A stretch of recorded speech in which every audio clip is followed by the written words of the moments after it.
Sot, 11 vite më parë, shkoi në mshim luftëtari, koloneli dhe komandanti Abdullah Babalia. Ai ishte ndër trimat që e deshi shumë lirinë dhe luftoi për ta fituar atë, duke ju bashkuar radhave të ushtrisë lirimtare të Kosovës, ku udhëhoqi me zell e trimëri, derisa me shumë mund u fitua liria. Ai ishte emëruar zëvendës komandanti i policisë ushtarake të ushtrisë lirimtare të Kosovës për zonën e Dugaxhinit, e më pas komandanti brigadës 137 Gjakova të ushtrisë lirimtare të Kosovës.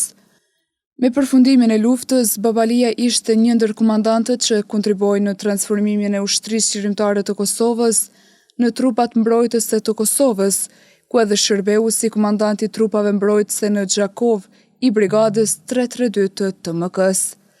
Aftësia e tij në udhëheqje vazhdoi edhe pas luftës së Kosovës, ku shërbeu për disa vite si drejtori i ndërmarrjes publike komunale Qabrati. Si një bashkëpunëtor, udhëheqës, atletar, luftëtar, njëri i qetë, i shoqërueshëm, njerëzor dhe human, kujtimi i tij mbetet i gjallë në mendjet e të gjithë atyre që e njohen e që bashkëpunuan me luftëtarin, kolonelin dhe komandantin Abdullah Babalia.